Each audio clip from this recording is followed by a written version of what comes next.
Okay, guys, welcome to reading. Today we're going to read an article about voting.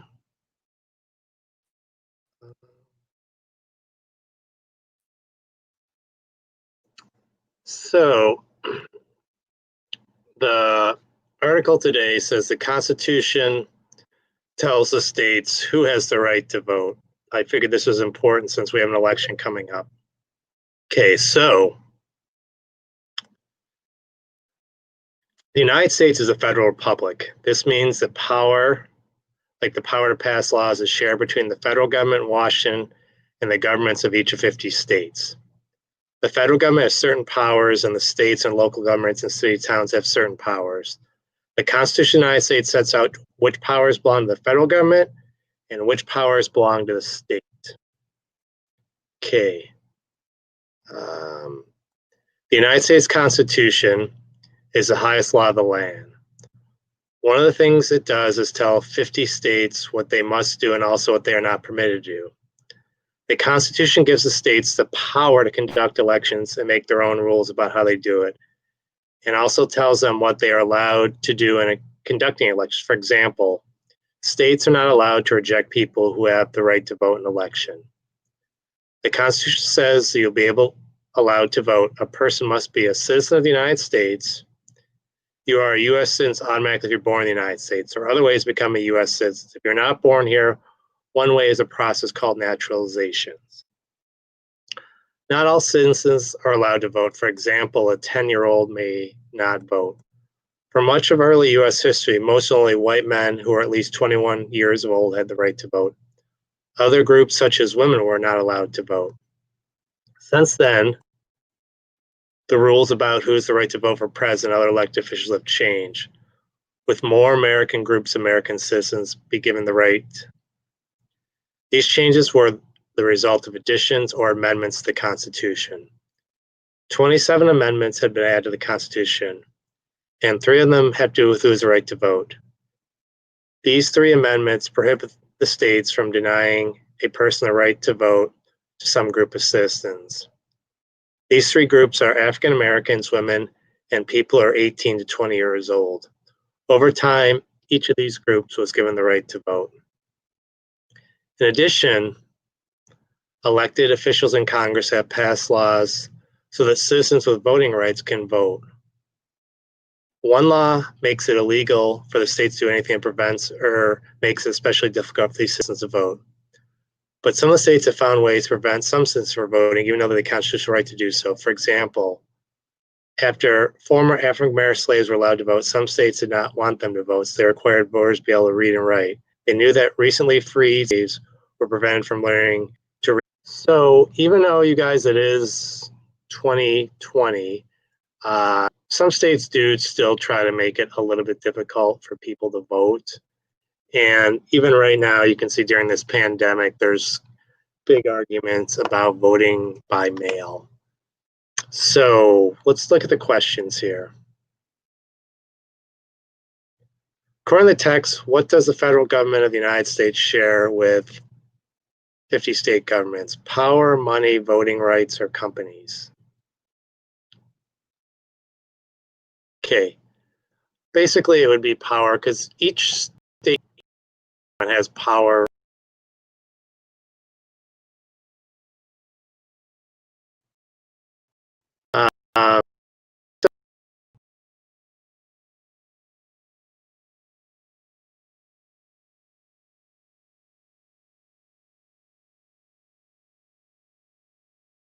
Voting free.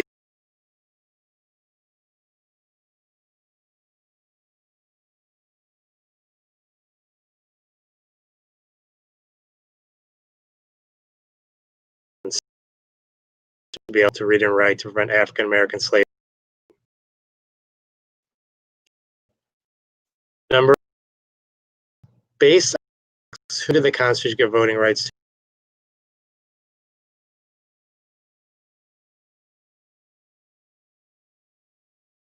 So that would be A. And the Constitution was first. What is the main idea of this text? The federal government has certain powers, states have certain powers. Who can vote but give states the power to conduct elections? Some of the 50 states have found ways to prevent some citizens from voting, even though the Constitution has the right to do so, or 27 amendments put in the Constitution, and 3 of them have to do with the right to vote. Once again, this is about voting.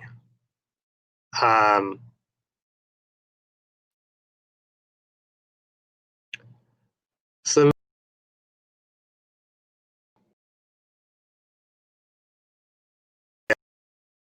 the idea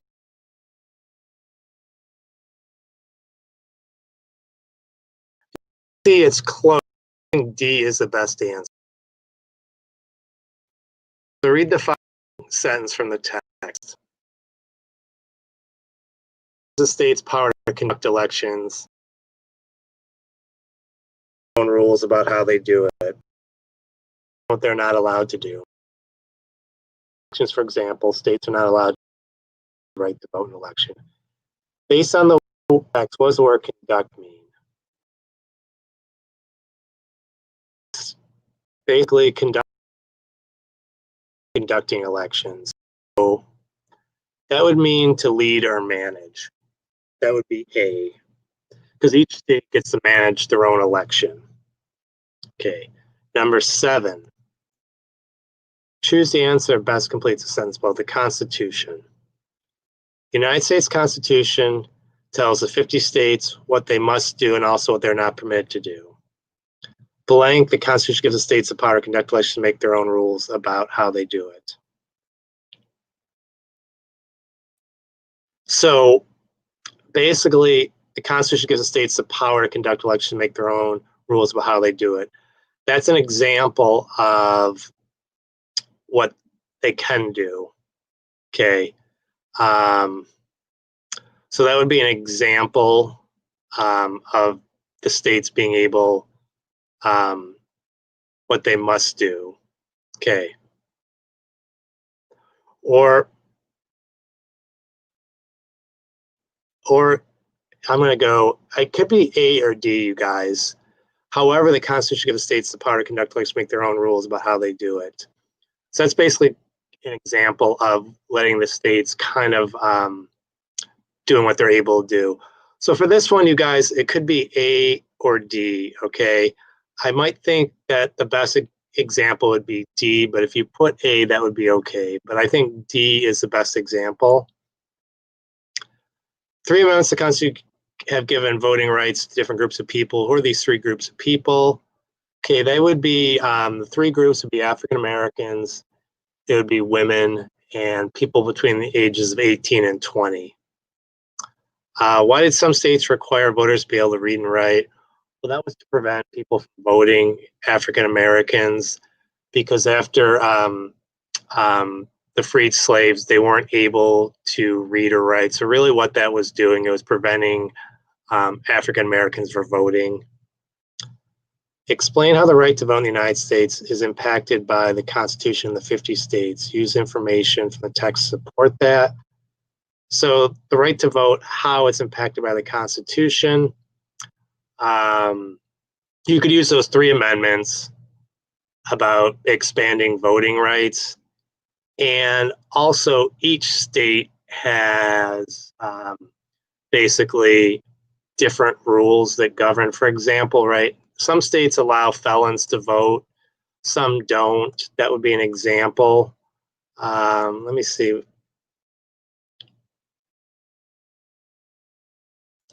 So here's the thing. States are not allowed to reject people the right to vote. The Constitution says to be allowed to vote, a person must be a citizen of the United States. Those are all examples of basically the Constitution saying what they do. And states, I'm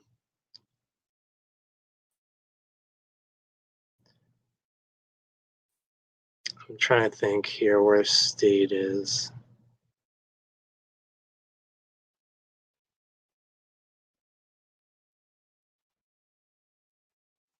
Let me see what that says again. So as far as the state goes, I think what you could just say for the state, each state has their own election laws. I might not say it, but I'll explain. Certain states, like I believe Utah, Oregon, and Washington right now, the only way you can vote is voting by mail. So they mail your ballot out and you fill it out and mail it back. Other states, you actually have to go to a polling place to cast your vote traditionally. And because of the pandemic, each state now is kind of coming up with their own ways how to allow people to vote. So really, each state kind of sets up their own ways to vote. So that would be how each state basically impacted by the Constitution of the 50 states. So each state kind of has different laws about how you vote, and the Constitution it expanded who can vote. So that's the best way to answer that. Once again, you guys, you want to go back, and if you didn't see this live, you can always go and play this article just by hitting this little play button right up here, and then you can follow along and answer the questions at the end. All right, you guys, have a wonderful day, and I'll see you soon. Bye.